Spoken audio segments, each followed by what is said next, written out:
Livro dos Salmos, o Salmo de número 124.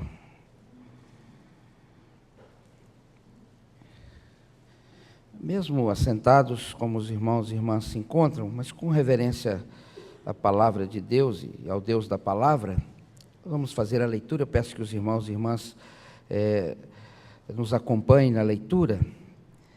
Aliás, vamos fazer essa leitura alternada. Eu leio os versículos ímpares, os irmãos leem os versículos pares. Não fosse o Senhor que esteve ao nosso lado, Israel que o diga. Não fosse o Senhor que esteve ao nosso lado, quando os homens se levantaram contra nós. E nos teriam engolido vivos, quando a sua ira se acendeu contra nós. As águas nos teriam submergido, e sobre a nossa alma teria passado a torrente. Águas impetuosas teriam passado sobre a nossa alma. Bendito o Senhor, que não nos deu por presa aos entes deles. Salvou-se a nossa alma como um pássaro do laço dos passarinheiros. Quebrou-se o laço e nós nos vimos livres. Nosso socorro está em nome do Senhor, Criador do céu e da terra. Oremos. Pai Santo, nós estamos na Tua presença. Aliás, Pai, de onde nós nunca podemos nos afastar, mas agora, Senhor Deus, num momento especial de culto a Ti, ó Pai, o reconhecimento da grandeza, da soberania, da misericórdia, do perdão, da graça do Senhor sobre as nossas vidas, ó Pai.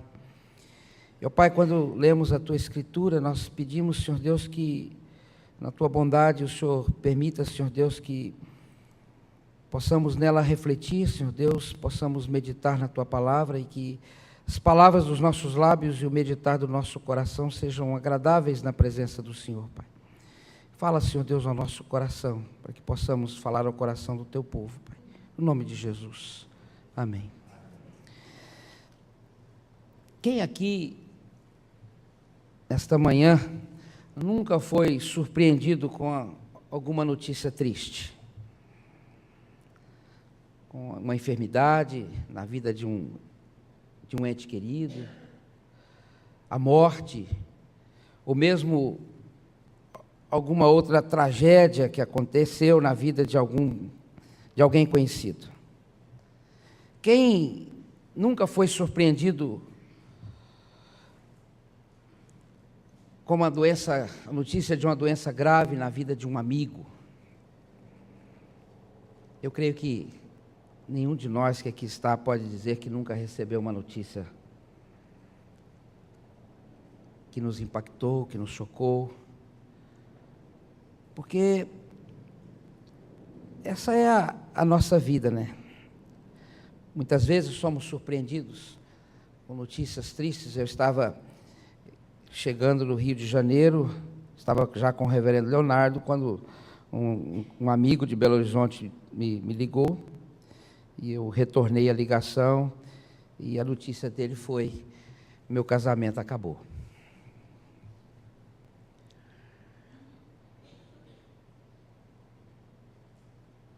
E é nessas horas, queridos, que nós questionamos muitas coisas. É nessas horas que a gente pergunta: por que tanto sofrimento? Por que nós temos que passar por momentos difíceis? Por que nós temos que enfrentar dificuldades, adversidades, tristezas? E nós como pastores sabemos muitas vezes que nós olhamos para a igreja, alguns nós conhecemos, outros nós não conhecemos tão bem, mas muitas vezes a gente consegue identificar pessoas que estão com um sorriso nos lábios, mas com um olhar profundamente triste. O sorriso disfarça uma dor, um sofrimento, uma angústia. C.S. Lewis, no seu livro O Problema do Sofrimento, ele diz: o sofrimento insiste em ser notado. Deus sussurra em nossos prazeres, fala em nossa consciência, mas grita em nosso sofrimento. Ele, o sofrimento, é o seu megafone para despertar um mundo surdo. Às vezes nós estamos tão acomodados na nossa vida tranquila, que nós nos esquecemos de Deus. A vida parece que segue um curso, um rumo natural, e nós só vamos nos lembrar de Deus quando a dor, o sofrimento, a angústia bate à porta da nossa vida. E aí é como que ser despertado de um sono, e a gente imediatamente clama: ó Deus, por quê? Esse salmo ele faz parte de um total de 15 salmos, que começa no Salmo 120 e vai até o Salmo 134, que são chamados salmos de peregrinação ou cânticos das subidas. Em algumas Bíblias nós vamos ver escritos cânticos de degraus ou cântico de romagem. Na nossa versão Ferreira de Almeida está cântico de romagem. Cada um desses salmos, um total de 15, eles têm o título de cântico de romagem, porque era óbvio, era claro para os autores que esses salmos, eles, de alguma forma, os conduzia em direção ao templo. Era como uma progressão natural, gradual, uma subida. E em cada um desses salmos que era cantado, na realidade ele estava baseado em uma nota do Talmud. E esses salmos provavelmente foram cantados pelos peregrinos que iam subindo para Jerusalém, para algumas das festas que eram comemoradas em Jerusalém, talvez a festa da Páscoa, a festa dos tabernáculos, a festa das semanas. E esses salmos, então, eles tinham um significado muito importante. Alguns desses salmos são atribuídos a Davi. O Salmo 122, o 124, o Salmo 131 e o Salmo 133. O 127, ele é atribuído a sua autoria a Salomão. Mas a minha preocupação nesta manhã, queridos, não é discutir a autoria dos salmos, mas eu gostaria de tentar tirar algumas lições importantes deste salmo que nós lemos para as nossas vidas nesta manhã. Eu acho interessante como esse salmo começa, né? Esse salmo começa com um lembrete de Davi, uma exortação de Davi para que o povo possa render graças ao Senhor, né? Ele começa dizendo: olha, se não fosse o Senhor que estivesse ao nosso lado, não fosse o Senhor que esteve ao nosso lado. Ele ensina nesse salmo que a segurança da nação, a segurança do povo de Deus, depende única e exclusivamente da graça, da bondade, da misericórdia e do poder de Deus na vida do povo. No versículo 6 ele diz: bendito o Senhor que não nos deu por presa aos dentes deles. Deles quem? Dos nossos inimigos, dos inimigos que se levantaram contra nós. E eu queria pensar com os irmãos e irmãs nesta manhã sobre o sofrimento. Qual é a razão do sofrimento? Por que o sofrimento bate à porta da nossa vida? Por que a dor, a angústia, o desespero, muitas vezes, batem à porta da nossa vida? Em primeiro lugar, irmãos, eu vejo que, na maioria das vezes, o sofrimento é simplesmente algo comum à natureza humana. O homem, quando ele se rebela contra Deus, lá no paraíso, quando ele desobedece a Deus, ele sabia que consequências viriam sobre a sua vida. E o próprio Senhor Jesus em alguns momentos com seus discípulos, ele mostra que a dor e o sofrimento acontecem como consequência natural da existência humana. O pecado entra no mundo e, com o pecado, as suas consequências. E nós temos que conviver com o sofrimento como algo extremamente normal e natural. Jó, no seu livro, no capítulo 5, versículo 7, ele diz: mas o homem nasce para o enfado, como as faíscas das brasas voam para cima. E eu creio que não há ninguém melhor do que Jó para nos ensinar sobre o sofrimento, sobre a provação, a dor. Os sofrimentos de Jó não estavam ligados a pecado, embora os seus amigos, e eu não queria ter um grupo de amigos como aqueles que Jó tinha. Quem tem amigos como os de Jó não precisa de inimigo. E eles insistiam com Jó de que o problema de Jó era espiritual. E Jó dizia: não, eu não sofro por causa de problemas espirituais, eu tenho oferecido sacrifícios a Deus, por mim e pelos meus filhos. Eu tenho mantido a minha vida reta diante de Deus, até quando a sua mulher disse para ele: amaldiçoa o teu Deus e morre. Ele disse: como é que eu vou fazer isso? Chamou a esposa de louca, porque ele sabia que a sua vida estava em acordo com a vontade de Deus, porque ele sabia que aquela descrição que é feita dele, o homem temente a Deus e que se desviava do mal, era a realidade. O que Jó entendeu, e o que nós precisamos entender, é que o sofrimento, a dor, é natural, consequência natural. É aquilo que podemos chamar de, se é que podemos usar essa expressão, né, a sorte de todo homem.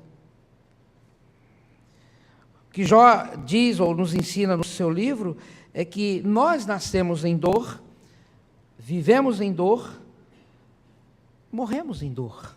A dor é algo perfeitamente natural na nossa existência. O sofrimento faz parte da nossa vida. Há uma cerimônia judaica que é realizada no casamento, onde o celebrante do casamento, ele pega 2 taças de vinho e bebe com os noivos, com os familiares dos noivos, uma taça simbolizando a alegria, a outra simbolizando a tristeza, e aí eles jogam as taças no chão e pisam naquelas taças, significando para os nubentes que a vida está mesclada de momentos de dor e momentos de alegria, momentos de sofrimento e momentos de tristeza. Essa é a nossa existência. Nós hoje podemos estar alegres, e daqui 5 minutos podemos receber uma notícia que entristece o nosso coração. Natural, é normal, né? Como eu já disse, o Senhor Jesus Cristo, um dia, os discípulos perguntaram para ele, por que ele nasceu assim? Quem pecou? Seus pais? Jesus disse: não, ele nasceu assim para que a glória de Deus se manifestasse na sua vida. Nem ele pecou, nem seus pais pecaram, diz o Senhor Jesus. Portanto, queridos, o primeiro momento, então, que nós precisamos entender sobre o sofrimento é que ele é algo extremamente natural à existência humana. Em segundo lugar, nós precisamos entender também que, às vezes, o sofrimento vem como consequência das nossas ações. Alguém que tem vícios ou que vive de forma desregrada pode colaborar para que o mal venha sobre si bem antes do que ele espera. Uma pessoa que morre de câncer de pulmão e que fumou 20 anos, ele não pode reclamar, porque ele mesmo provocou aquele sofrimento, aquela dor. Ele não pode culpar a Deus pelo seu câncer. A mesma coisa acontece se aplicada, por exemplo, àquelas pessoas que gostam de comer muito. O sobrepeso e todas as enfermidades que advêm do sobrepeso não podem, de forma alguma, ser atribuídas a Deus, não é verdade? Pessoas que ingerem um excesso de bebida alcoólica e que depois, mais tarde, colhem no seu organismo o resultado daquilo que fez. E assim nós podemos citar tantas outras coisas. que muitas vezes vem sobre a nossa vida como consequência de uma vida desregrada, como consequência de atos que nós praticamos. Tiago deveria estar pensando nisso quando ele escreve no capítulo, na sua epístola, né, sobre tentação. Ele diz: olha, ninguém, ao ser tentado, diga sou tentado por Deus. E aí ele diz assim no final: ao contrário, cada um é tentado pela sua própria cobiça, quando esta o atrai e seduz. Portanto, nós não podemos atribuir a Deus aquilo que é consequência das nossas atitudes, dos nossos atos, daquilo que praticamos. Precisamos refletir também sobre isso, quando o sofrimento, a dor, uma enfermidade vem, o que nós fizemos para colaborar com aquilo que aconteceu. Mas há um outro aspecto que nós precisamos considerar também, é que o sofrimento pode ser designado por Deus para o nosso bem. Muitas vezes o sofrimento bate à nossa porta porque Deus determinou que aquilo viesse para que pudesse desenvolver o nosso caráter, para que nós pudéssemos nos tornar mais semelhantes a Cristo. E às vezes Deus faz isso na nossa vida. Estou dizendo que Ele faz sempre, mas às vezes Ele faz isso na nossa vida. Porque Deus quer nos aperfeiçoar. Eu não sei quantos tiveram o privilégio de conhecer o reverendo Francisco Leonardo. O reverendo Francisco Leonardo foi o diretor do seminário quando eu me formei em Recife. E o reverendo Francisco Leonardo sempre dizia para nós, ele dizia: olha, o sofrimento é o pilão de Deus para nos purificar. Talvez os mais antigos saibam o que é um pilão, né? Pilão é um tronco com buraco, onde tem um pedaço de pau, o grão é jogado ali, e aí soca-se o grão para tirar a palha, e fica então o grão limpo, pronto para ser consumido. Ele dizia, o sofrimento é o pilão de Deus. E ele dizia assim, às vezes, aquela mão, chama mão de pilão, aquele pau, bate um pouco mais forte e quebra o grão. Mas ele fica pronto para ser usado, mesmo quebrado. As impurezas são tiradas, e às vezes é Deus nos provando. Às vezes ele dizia assim, olha, o sofrimento é o cadinho de Deus, é onde o ourives coloca o ouro ou a prata, e ele vem com fogo e aquece a prata ou o ouro, e ao aquecer o que acontece? As impurezas são retiradas. Deus faz assim conosco. Às vezes o sofrimento vem na nossa vida dessa forma, para nos purificar, para nos aperfeiçoar, para amadurecer o nosso caráter. No filme Terra das Sombras, eu não sei quantos viram esse filme, se não viram, vale a pena ver. Tem na internet, aliás, na Netflix.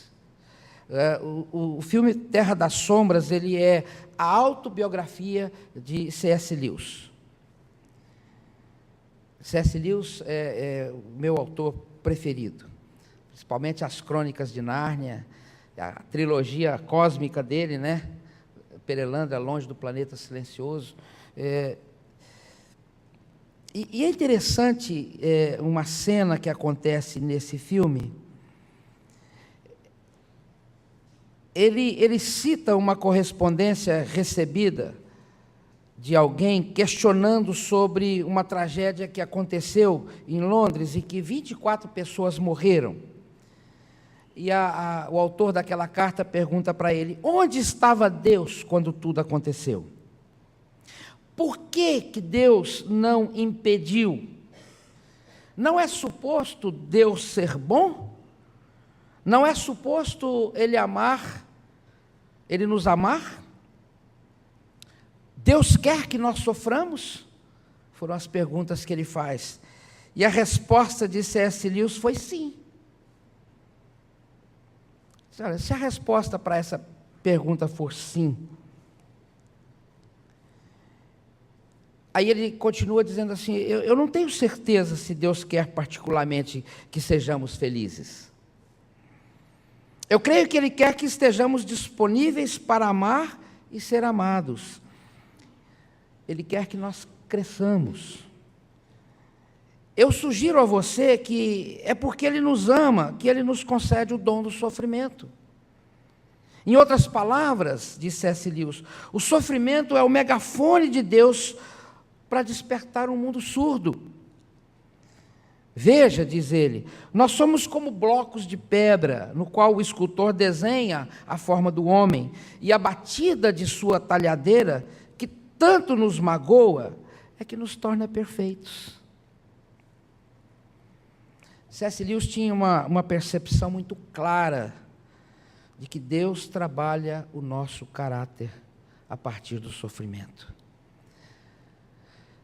C.S. Lewis ficou órfão, ainda menino, foi criado pelo pai, depois ele vai para um orfanato, e ele sabe perfeitamente o que é a dor, o que é o sofrimento.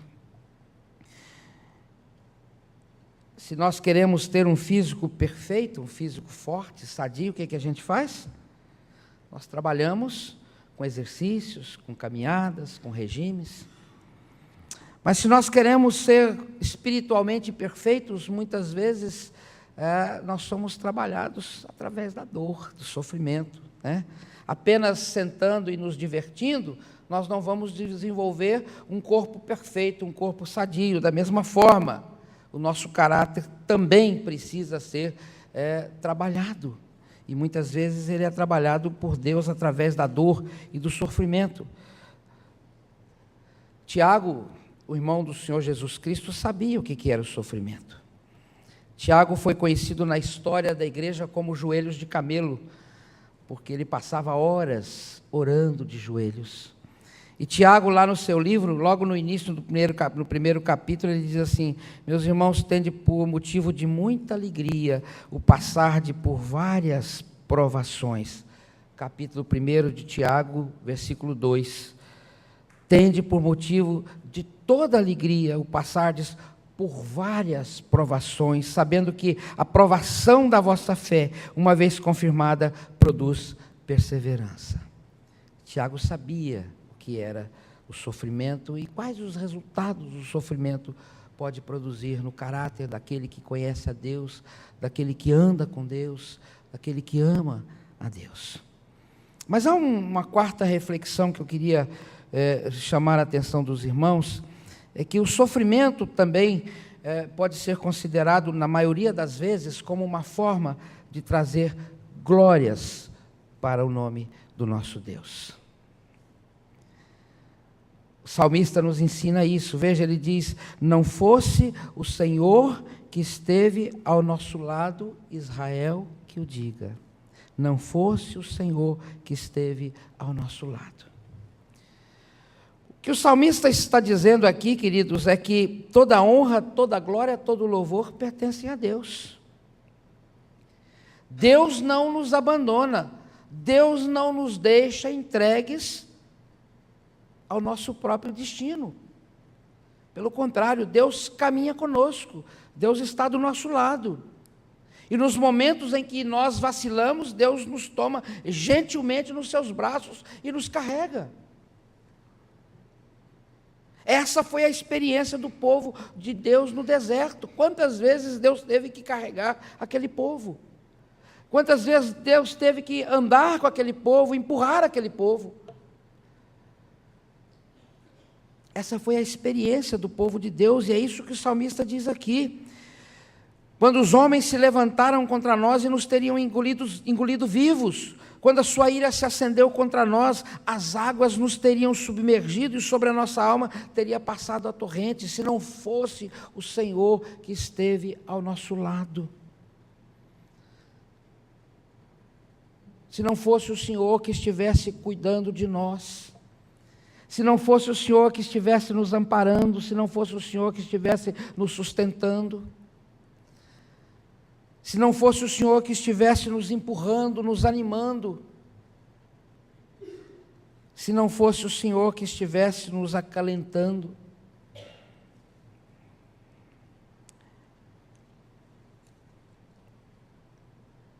Jesus estava, cito novamente aquele texto, né?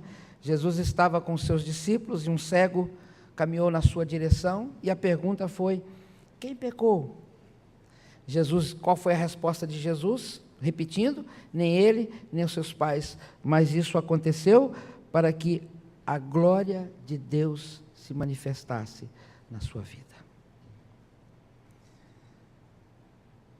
Sofrimento precisa ser visto muitas vezes dessa forma, queridos.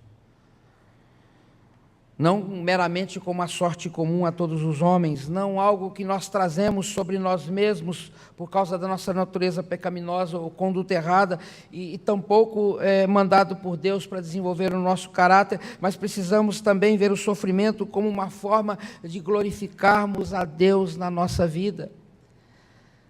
Jó disse para sua esposa: o Senhor deu, o Senhor tomou, bendito seja o nome do Senhor. Aquele que é poderoso para fazer infinitamente mais do que tudo quanto pedimos ou pensamos. Esse é o nosso Deus. Esse é o nosso Deus. Depois da experiência de Jó, depois de argumentar com Deus, né? E eu gosto muito do livro de Jó, porque Deus de repente começa a falar para Jó e diz assim: Jó, por acaso eu te pedi conselho para fazer o mundo? Onde é que você estava quando eu lancei os fundamentos dos mares? Onde é que você estava quando eu formei a redondeza da terra? Onde é que você estava quando as plantas, quando os animais, quando tudo foi criado? Por acaso eu te perguntei como é que eu deveria fazer? E aí Jó então tem que se curvar diante da grandeza de Deus, e no capítulo 42 do seu livro, no versículo 5, ele diz assim: é verdade, eu te conhecia só de ouvir, mas agora os meus olhos te veem. E essa é a grande realidade, queridos, porque quando nós entendemos o sofrimento como uma forma de glorificar a Deus, nós verdadeiramente vamos conhecer quem é Deus e vamos caminhar com Ele. Deus é Deus. Deus é Deus. Não importa o que eu e o que você pensamos a respeito dele, Ele continua sendo Deus. Se vem uma enfermidade sobre a nossa vida, Ele continua sendo Deus. Se Ele curar a enfermidade, Ele continua sendo Deus. Mas se Ele não curar a enfermidade, Ele também continuará sendo Deus. Hoje pela manhã eu recebi do meu filho, que mora em Goiânia, uma notícia muito triste. Nem falei com o Léo. Nós temos um presbítero muito querido lá em Goiânia, Ricardi. E meu filho mandou um WhatsApp dizendo: pai, Ricardi está nas últimas, deve se encontrar com o senhor em breve. Um câncer violento tomou conta dele. E eu fiquei pensando exatamente isso. Deus vai continuar sendo Deus para a família dele, porque a família dele sabe quem é Deus. Deus foi glorificado na vida desse presbítero amado, desse presbítero querido, que tantas almas levou aos pés do Senhor Jesus. Deus foi glorificado no sofrimento dele, na enfermidade dele.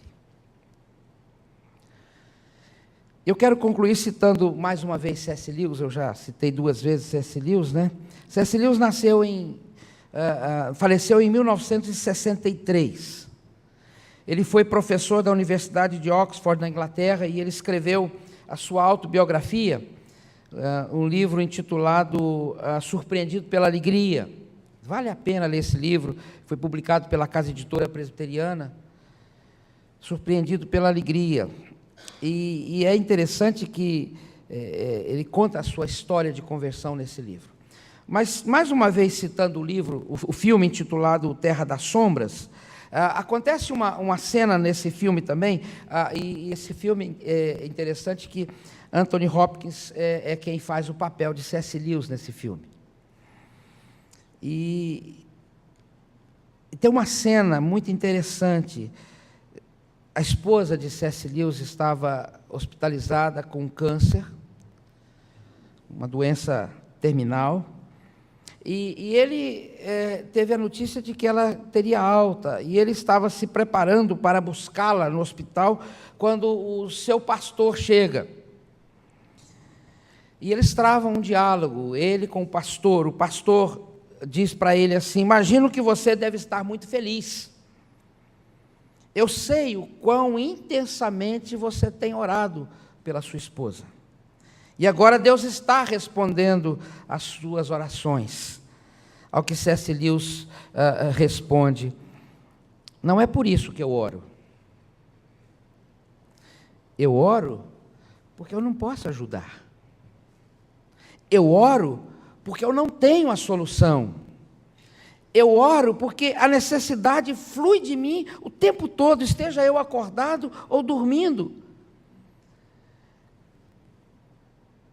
E não muda. A minha oração não muda a Deus, muda a mim, muda o meu coração. E essa é a mais pura verdade, queridos. Nós não mudamos a Deus com as nossas orações. Os decretos de Deus são imutáveis. Mas com as nossas orações, na realidade, nós somos confortados. As nossas orações confortam o nosso coração. As nossas orações confrontam a nossa inutilidade, a nossa incapacidade de resolver as coisas, de trazer solução para os problemas. As nossas orações nos mostram quem realmente nós somos. E mais do que isso, as nossas orações nos mostram a grandeza do Deus a quem nós servimos. E a grandeza do Deus a quem nós depositamos, em quem nós depositamos a nossa confiança.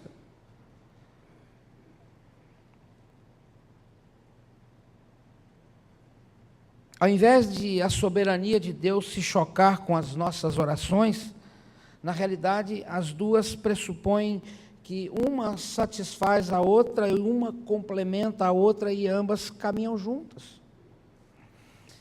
Eu gosto muito de um escritor holandês, o padre Henry Nouwen.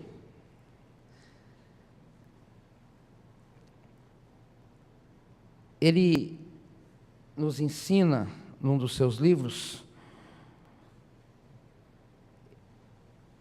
ele diz assim: é dentro do nosso sofrimento e nunca fora dele que Jesus entra em nossa tristeza, toma-nos pela mão, puxa-nos gentilmente, fazendo-nos ficar de pé e convida-nos a dançar. E descobrimos o caminho da oração, como o salmista: converteste o meu pranto em dança, porque no âmago da nossa tristeza nós encontramos a graça soberana de Deus. Se Deus está presente em nossos momentos difíceis, tudo na vida, por mais insignificante ou difícil que possa parecer, abre-se para a obra de Deus entre nós. Queridos irmãos e irmãs, nós não podemos mudar o nosso passado, mas nós podemos começar no presente a construir o nosso futuro. O que passou, passou. É por isso que o apóstolo Paulo lá em Romanos diz: nem as coisas do presente nem do porvir podem nos separar do amor de Deus, porque o que passou, passou. E nós precisamos entender que podemos construir sim um futuro melhor, se nós começarmos no presente, redirecionando a nossa vida. O passado muitas vezes nos enclausura, o passado muitas vezes nos escraviza, e quantas pessoas estão presas às coisas que aconteceram, presas ao passado. É preciso que a gente desvencilhe do passado, para que a gente viva um presente glorioso, com Deus ao nosso lado, buscando construir um futuro maravilhoso. Mesmo que seja em meio à dor, ao sofrimento, porque Deus está conosco. Eu costumo, às vezes, usar uma expressão que não é teologicamente muito perfeita. Eu costumo dizer para as pessoas, às vezes: por favor, deixa Deus ser Deus. Deixa Deus ser Deus. Deixa que Ele use a soberania dEle na sua vida. para de tentar resolver aquilo que só pertence a Deus. Às vezes precisamos nos aquietar. Aquietai-vos e sabei que eu sou Deus. Não foi isso que Deus disse para Moisés lá no deserto? Quando o povo estava desesperado diante do Mar Vermelho: aquietai-vos e sabei que eu sou Deus. Pessoas que sofreram no passado são incapazes de serem felizes no presente, porque não se desvencilharam do sofrimento. Mas quando você se desvencilha do sofrimento que ficou para trás, e você resolve construir um futuro, caminhando com Deus no presente, você consegue ver Deus agindo, Deus trabalhando na sua vida. Nós só vamos ser felizes no futuro se nós nos colocarmos nas mãos de Deus, se nós nos lançarmos nas mãos de Deus, confiados nesse Deus maravilhoso que esteve ao lado do seu povo e que sempre está ao lado do seu povo. Deus está conosco, queridos. E nós podemos dizer como o salmista: não fosse o Senhor que esteve ao nosso lado. Deus está conosco. Que Deus possa nos abençoar. E eu não sei, meu irmão, minha irmã, eu não sei se você passa por um momento difícil, se a depressão, a mágoa, a angústia, a ira, o ódio ou outros sentimentos têm tomado conta da sua vida. Por fatos que aconteceram, eu quero dizer para você o seguinte: esqueça o que passou. Tente construir um presente junto com Deus, para que você tenha um futuro feliz, um futuro de glória. Deus possa nos abençoar.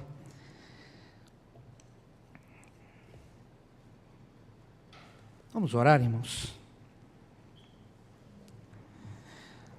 Ó Pai, quantas vezes nós nos angustiamos, quantas vezes, ó Pai, nós sofremos, quantas vezes, ó Pai, nós nos esquecemos de que Tu és o Deus da nossa vida, Pai.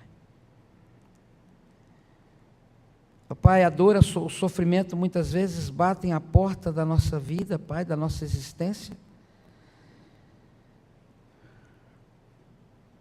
E muitas vezes nós esquecemos, Pai, que tudo isso acontece, Pai, para que a glória do Senhor seja manifesta na vida do Teu povo. Ó Pai, que nós nunca esqueçamos de que o Senhor está ao nosso lado, Pai, de que o Senhor caminha conosco, Pai, de que nós não estamos sozinhos, Pai. Antes, ó Pai, o Senhor Jesus Cristo prometeu que estaria conosco todos os dias da nossa existência, Pai. E Ele está conosco, Pai. Ele está conosco. Ajuda-nos, ó Pai, a sentirmos a presença do Senhor Jesus em todos os momentos, sejam alegres, sejam tristes, sejam momentos de fartura, sejam momentos de falta, em todos os momentos, ó Pai, que possamos glorificar o nome do Senhor, pela presença magnífica do Senhor ao nosso lado, Pai. Fica conosco, Pai, nos abençoa, nos guarda, toma-nos, ó Pai, nos Teus braços e caminha conosco, Pai. Em nome de Jesus que nós oramos. Amém.